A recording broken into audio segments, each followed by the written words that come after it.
Saudara-saudara pendengar yang kami kasihi dimanapun Anda berada, Anda kembali bersama kami dalam acara Telaga, Tegur Sapa Gembala Keluarga. Saya Gunawan Santoso dari Lembaga Bina Keluarga Kristen, dan kali ini saya bersama Ibu Dincia Laluyan. Kami akan berbincang-bincang dengan Bapak Pendeta Dr. Paul Gunadi.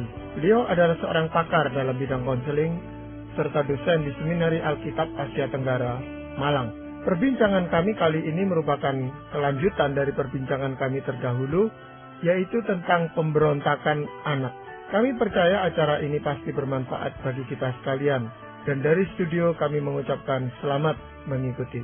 Pak Paul, perbincangan kali ini merupakan kelanjutan daripada yang lampau, jadi supaya para pendengar kita itu bisa mengikutinya secara utuh, mungkin Pak Paul bisa menjelaskan secara singkat apa yang dahulu kita bicarakan tentang pemberontakan anak, Pak Paul. Kita pertama-tama menyoroti beberapa penyebab pemberontakan anak, Pak Gunawan, yaitu misalnya pertengkaran orang tua, akhirnya anak nggak tahan lagi mendengarkan orang tua bertengkar, menyimpan banyak kemarahan, akhirnya dia ledakan dalam pemberontakan. Ada juga anak-anak yang memberontak karena mereka dijadikan target pelampiasan orang tua. Mungkin karena orang tua itu kesel hidup dengan pasangannya, atau mengalami masalah di tempat pekerjaannya, atau di antara teman-temannya, dan anaklah yang dijadikan target karena anak-anak kan di pihak yang lemah, nggak bisa melawan. Nah, waktu nanti mereka sudah besar, mereka melawan, akhirnya memberontak. Yang berikut adalah kalau anak itu dijadikan trofi dalam konflik, karena orang tua ingin merebut anak masing-masing ke pihaknya. Nah, akhirnya anak juga nggak tahannya dijadikan seperti trofi, ntar ke kiri, ntar ke kanan, ntar belain papa, belain mama, akhirnya udahlah dia buang semuanya, dia nggak mau tahu urusan orang tuanya. Ada juga anak yang memberontak karena tuntutan berlebih yang dialami oleh si anak terus menerus. Dia nggak sanggup lagi lah memenuhi tuntutan orang tua, akhirnya udah dia berontak supaya orang tua nggak bisa lagi mengembankan tuntutan yang sama itu kepada anak-anak. Nah, yang terakhir kita juga bahas, kadang-kadang anak memberontak akibat konflik berkepanjangan antara orang tua dan anak itu sendiri. Macam-macam penyebabnya, misalkan karena gaya hidup si anak lah, karena pilihan-pilihan si anak lah yang dianggap nggak tepat oleh orang tua, sehingga orang tua akhirnya kerap memarahi anak, sehingga relasi dengan orang tua dan anak itu menjadi relasi yang negatif. Akhirnya anak udah marah, dia berontak, dia lepaskan semuanya. Jadi kita itu akhirnya simpulkan bahwa pemberontakan anak merupakan pertanda anak udah nggak lagi tahan lah dengan kondisi kehidupan yang dihadapinya itu. Jadi daripada dia itu terus-menerus tertindih, dia menolak segala jenis tuntutan, dan caranya adalah dengan memberontak. Kita juga lihat bahwa pemberontakan merupakan pertanda anak ingin mengubah kondisi keluarganya yang nggak sehat. Dia mungkin sekarang udah besar, dia bisa lihat keluarga-keluarga temannya yang lebih baik, kok orang tuanya seperti ini, nah dia udah nggak bisa terima lagi, dia mau coba ubah supaya keluarganya menjadi lebih baik lagi. Nah, dia berontak, dia marah kepada orang tuanya. Dan yang berikut adalah anak memang berontak karena mau terpisah hidup dari kita. Mungkin kita agak susah juga memberikan dia kebebasan. Akhirnya terjadilah ketegangan, dan anak-anak cenderung kalau misalnya merasa terlalu diikat, dia mau lepas, dia berontak juga. Dan yang terakhir, pemberontakan anak bisa juga merupakan pertanda bahwa memang dalam diri anak telah terjadi penyimpangan atau masalah dalam jiwanya. Anak-anak yang dibesarkan dalam keluarga yang penuh dengan konflik, akhirnya cenderung mengembangkan sebuah jiwa yang labil, nggak sehat. Sehingga akhirnya dia nggak ngerti bagaimana mengatasi hidup. Yang dia tahu adalah dengan cara melawan, berontak. Nah, akhirnya cara inilah yang menjadi karakternya dia dalam menghadapi hidup. Lalu bagaimana Pak sebagai orang tua kita mengatasi anak dalam pemberontakan terhadap dirinya itu? Ada beberapa yang bisa kita lakukan, Ibu Dincia. Yang pertama kita ini mesti rendah hati mengakui kondisi keluarga dan kekurangan pribadi. Artinya gini nih, jangan menyangkal. Terlalu sering kita ini melihat orang tua itu nggak mau terima tuh. Jadi menyangkali fakta bahwa anak-anaknya ini sebetulnya ini udah begitu jauh dalam pemberontakannya, udah begitu bermasalah, ditutup-tutupi, nggak mau dibicarakan. Kenapa? Nggak ada kerendahan hati untuk mengakui bahwa ya inilah masalah anak dan inilah masalah keluarga kami. Sebab apa? Malu ya. Sebab besar kemungkinan orang akan berpikir dan mereka pun juga mungkin tahu bahwa ya ini kan sebetulnya berkaitan lah dengan pernikahannya yang nggak lagi harmonis begitu. Ya, kerendahan hati ini harus ditunjukkan kepada anak yang berontak atau terhadap orang luar atau terhadap seluruh keluarga atau bagaimana Pak Paul? Nah, kepada orangnya kita mesti berani mengakui ya kalau ada masalah dan kita nggak usah tutup-tutupi. Sebab ini memang merupakan pertanda bahwa ya kita mengakui kita mempunyai andil dan kita nggak melimpahkan penyebabnya itu kepada orang di luar rumah. Yang juga sangat penting adalah kepada anak kita juga mesti mengakui ya dengan rendah hati bahwa oke, saya ini ada masalah dengan ayahmu. Saya ini ada masalah dengan ibumu. Oke, kami memang kami nggak menjadi orang tua yang memperhatikan kalian. Ya, jadi berapa sering ya saya mendengar Pak Gunawan dan Ibu Dince, anak yang sekarang sudah besar yang menceritakan betapa itu hatinya tuh terhibur. Ya, waktu orang tua berani berkata, maaf ya, gara-gara kami dulu ya, kami itu tuh nggak memberikan perhatian yang sepatutnya kepada kamu, sehingga kamu akhirnya harus mengalami ini itu. Nah, meskipun itu nggak mengubah apapun, karena udah terlanjur ya, tapi kata-kata maaf ya, gara-gara kamu menjadi begini, itu tuh memberikan ya kesegaran, kesejukan di hati si anak. Nah, biasanya memang orang tua bukannya mengakui, malah menyalahkan pasangannya. Ini semua gara-gara ya suami berkata kepada istrinya atau istri menuduh suaminya. Dan ini membingungkan anak juga Pak Bos. Betul, dan sebetulnya gini ya, kita tuh nggak perlu nyalahin siapa-siapa karena pada akhirnya anak tahu kok siapa yang salah. Betul, anak tahu siapa yang salah, siapa yang nggak bertanggung jawab dan sebagainya. Justru kalau kita nyalahin pasangan, meskipun lah anak tahu yang salah pasangan kita gitu ya, tetap dia nggak suka tuh. Anak selalu tuh nggak gitu suka tuh orang tua tuh saling menyalahkan. Tetap nggak suka. Meskipun dia tahu lah bahwa memang ini nih sumber masalahnya si ini nih. Nggak suka. Jadi ya jangan salahkan siapa-siapa. Ya akui sajalah bahwa ada masalah di antara papa dan mama. Dan kamu menjadi korban. Ya minta maaf. Jadi kerendahan hati untuk mengakui andil kita dalam masalah si anak sekarang. Tapi kerendahan hati itu hanya kepada anak tuh Pak. Masa kita harus cerita ke orang luar? Oh, maksud saya bukannya sengaja cerita. Tapi misalnya ya, sampai memang orang tahu dan orang itu tuh ngomong apa, kita itu tuh jangan sampai mengalihkan atau menutupi. Sebab saya tahu ada orang yang juga sengaja ya memberikan kesan yang berbeda di luar. Bahwa keluarga saya sebetulnya bagus, sempurna, apalah. Atau ada apa-apa, nyalahin orang-orang lain. Sama sekali nggak mau ya memikul tanggung jawab. Nah itu tuh jangan dilakukan sebab ini juga yang saya lihat. Anak waktu denger ya orang tuanya itu tuh kok ngomongnya tuh begitu tuh ya di luaran. Tambah marah loh. Karena bohong kan? Karena mereka melihat aduh bohong ini orang tua saya ini munafik, ini nutupin kayak begini.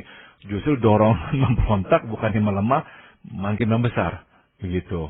Selain kerendahan hati, hal lain yang bisa kita lakukan apa Pak? Kita mesti ya memberikan kasih ya Pak Gunawan ya. Kasih untuk menyatakan penerimaan kita kepada anak. Ya, maksudnya begini nih. Sedapatnya lah walaupun kita marah, kita tetap harus membedakan antara perbuatan dan diri si anak itu. Ya, jadi maksudnya begini. Di satu pihak kita mesti ya bersikap tegas terhadap sikap dan perbuatannya yang memberontak.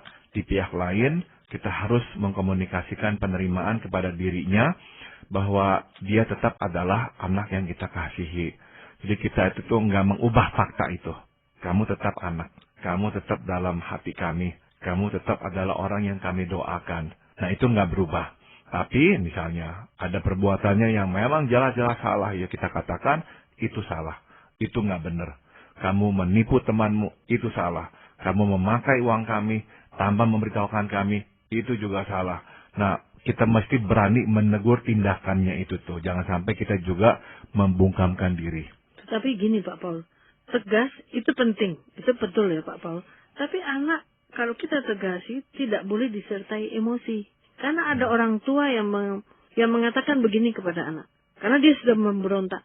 Sekarang pilih, kamu mau di sini, tenang di dalam rumah, atau keluar dari sini. Karena papa tidak mau melihat anak pemberontak di rumah ini.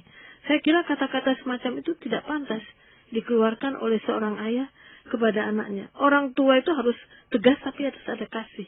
Sehingga anak itu tahu, oh dia salah. Seperti tadi Pak Paul bilang, salahnya kita omong, tapi jangan kasih pilihan yang menyudutkan sehingga anak ini merasa tidak ada kasih lagi di situ. Betul ya Ibu Dince. Jadi kita itu tuh nggak boleh itu gampang-gampang nih berkata kepada anak, udahlah kamu keluar dari rumah ini nih. Saya itu tuh nggak bisa lagi itu ya, terima kamu tuh. Udahlah kamu keluar. Nah jadi jangan kita itu gampang-gampang ngomong begitu. Ada orang tua yang gampang-gampang ngomong begitu. Karena emosi itu mungkin. Karena emosi, betul. Saya ngerti deh ya, kita ini manusia. Jadi kadang-kadang ya keceplosan lah ngomong kayak begitu. Tapi udahlah kalau kita sadar, udah stop. Jangan berbuat yang sama lagi. Nah namun Pak Bu Dince, saya juga mau mengakui satu hal, yaitu ada kalanya mungkin ya, keputusan yang terbaik adalah meminta anak keluar. Yaitu dalam kasus-kasus di mana kita jelas melihat anak ini sebetulnya ya akan lebih baik keluar daripada dalam rumah. Contoh, ada anak yang sudah berusia agak lanjut, nggak mau kerja, nggak mau ya, maunya pokoknya menuntut orang tua, ya menyediakan kebutuhannya. Kalau orang tua nggak bersedia, dia akan marah, dia akan mengancam orang tuanya. Nah, ada anak-anak yang seperti itu, yang merugikan orang tuanya luar biasa dahsyatnya. Nah, anak-anak ini memang nih akan sengaja seperti lintah ya, mau menempel dan mengisap orang tuanya itu. Semua yang dimiliki oleh orang tuanya. Nah, dalam kondisi seperti itu, akan jauh lebih sehat jika orang tua bersikap tegas, meminta anak keluar dari rumah, sehingga anak belajar untuk hidup mandiri. Enggak lagi tuh memanfaatkan dan bergantung pada orang tuanya. Begitu.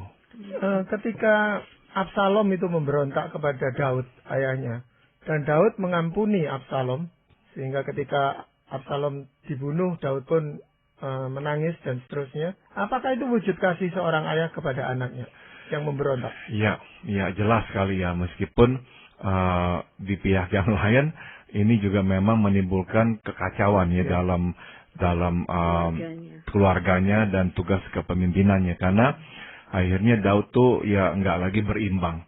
Seolah-olah benar kata Yoab, kalau semua serdademu mati nggak apa-apa asalkan Absalom hidup. Padahal kami mempertaruhkan nyawa demi kamu, membela kamu jangan sampai dibunuh oleh Absalom. Jadi ya memang Daud mengasihi Absalom, tapi ya sebagai papa kita mesti mengakui dia nggak berimbang, nggak tegas. Contoh soalnya misalnya ini nih ya, ini dimulai ya waktu anaknya itu tuh memperkosa ya adiknya sendiri ya. Jadi akhirnya tuh kakaknya yang marah, yaitu Absalom, membunuh si adik yang memperkosa Tamar, adik perempuannya. Nah, Daud tuh memang tuh nggak berbuat apa-apa tuh. Sayangnya tuh Daud ya diam-diam aja tuh ya. Kok anaknya begitu jahat, memperkosa adiknya, nggak ada sanksi. Absalom akhirnya bertindak lah. Jadi ya mesti ada keseimbangan antara kasih dan ketegasan ya. Maka kita mesti menyampaikan batas yang jelas kepada anak. Ya, jadi dalam menghadapi pemberontakan kita mesti membedakan berbagai jenis pemberontakan dan memberi reaksi yang sesuai. Ya, jadi jangan sampai juga nggak ada itu ya konsekuensi. Nah, namun ya harus hati-hati, jangan menyamaratakan semua pelanggaran. Ada kecenderungan memang tatkala marah ya kita itu tuh menyamaratakan semua perilaku si anak sebagai pemberontakan besar. Kenyataannya kan ada pemberontakan yang sesungguhnya yang nggak besar. Nah, sedapatnya kita hanya memberi reaksi terhadap pemberontakannya yang besar. Nah, saya masih ingat sekali Pak Gunawan dan Ibu Dince, nasihat dari Dr. James Dobson. Dia selalu menekankan bahwa kesalahan yang diperbuat oleh anak sesuai usianya itu tuh bukanlah sesuatu yang harus dia diberikan konsekuensi atau ganjaran. Yang mesti diberikan konsekuensi atau ganjaran adalah anak itu sengaja membangkang kita tuh, melawan kita, menantang kita. Nah, kata Dobson, kalau anak tuh memang sengaja ya memberikan reaksi seperti itu, menantang kita. Nah, kata Dobson, kita mesti tegas. Nggak boleh tuh kita biarkan anak tuh nantang kita seperti itu dan kita diam. Sebab ajar nanti ya. kurang ajar, dan begitu kita diamkan berarti itu posisinya udah beralih tuh. Dia yang jadi kepala, kita yang jadi anak di rumah. Dan itu pasti tuh akan nantinya tuh menuai badai kekacauan di rumah. Betul. Begitu. Biasanya bukan tantangan Pak Pol, tetapi pemaksaan kehendak anak terhadap orang tuanya.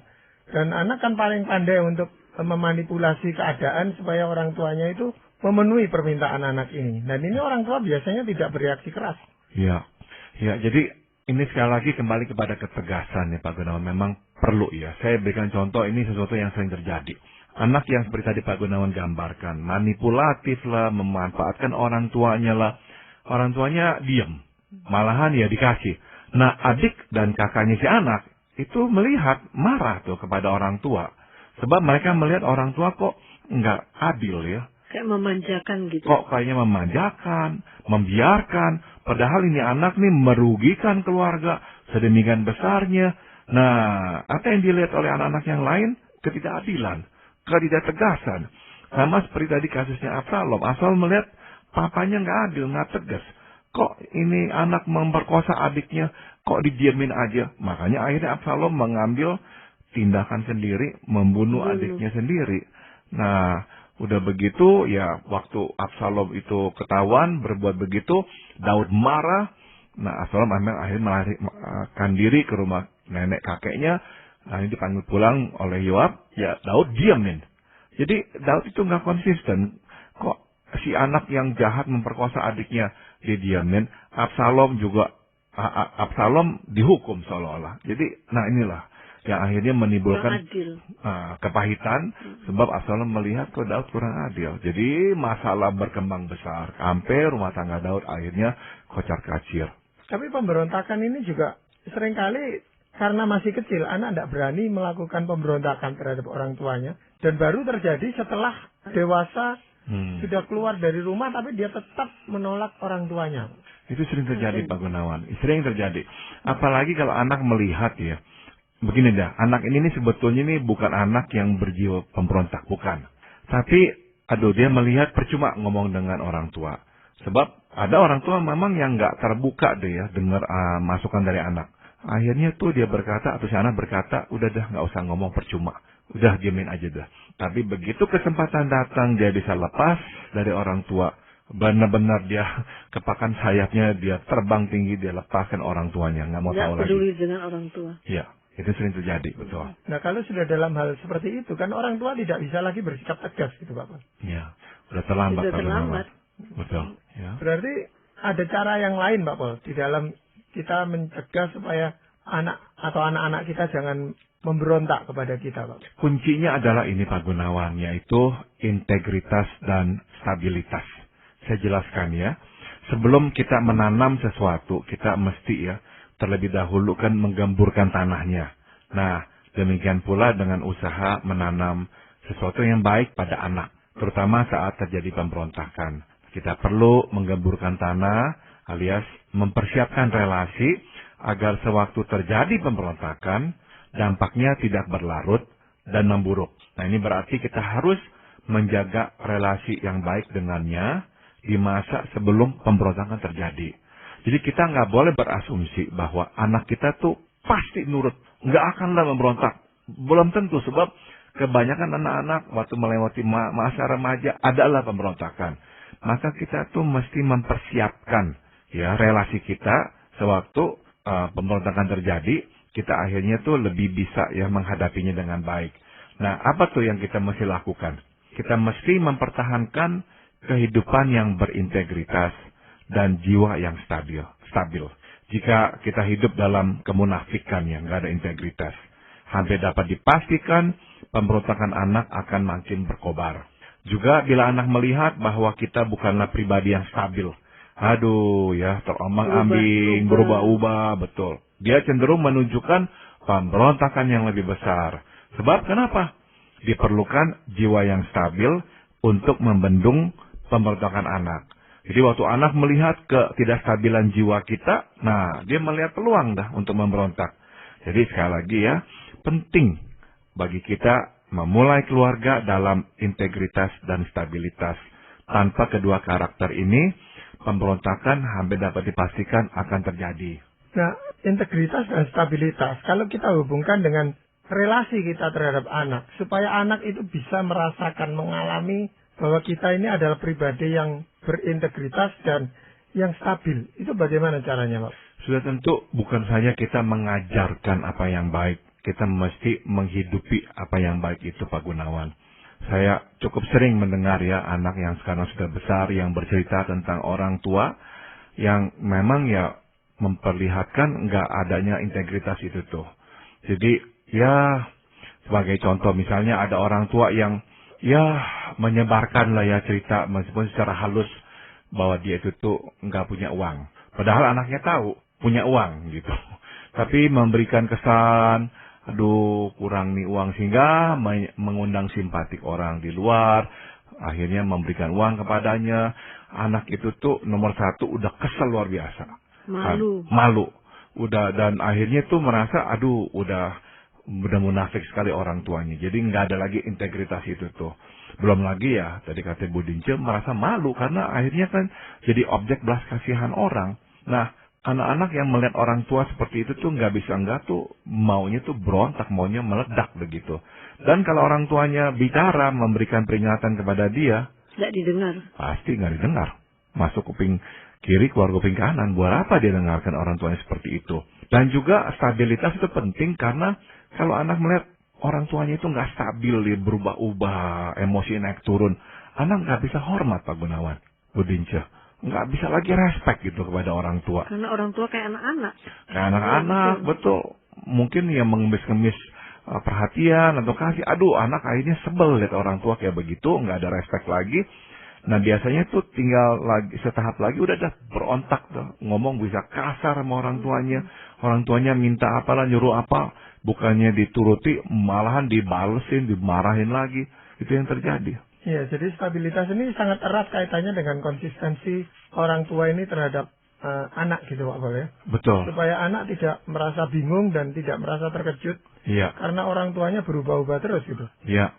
Iya. Betul sekali ya. Jadi kalau orang tua itu bisa konsistennya mengajarkan apa yang benar dan juga menunjukkan lewat kehidupannya apa yang benar, nah itu menjadi sepertinya itu rel. Sehingga anak-anak itu seperti gerbong kereta yang akan jalan di rel itu. Nah hal lain yang perlu dilakukan apa Pak?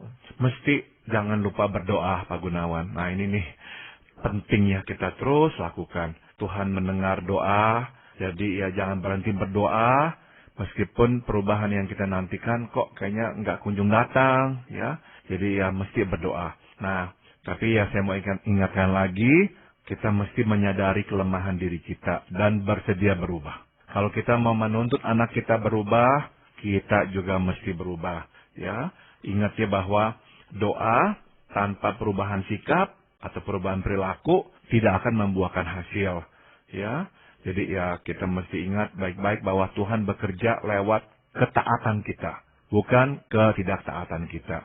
Jadi kita mesti lihatlah bagian hidup kita yang perlu ya diselaraskan lagi dengan kehendak Tuhan.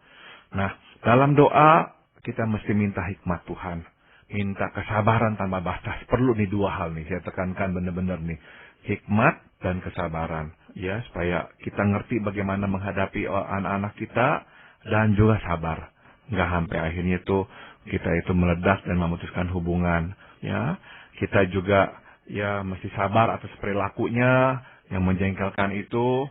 Ya, nah dan saya percaya pada akhirnya ya Tuhan akan bekerja melalui doa dan juga kesediaan kita untuk berubah. Ya justru biasanya kadang-kadang itu lewat doa itu anak berontak gitu Pak Pol.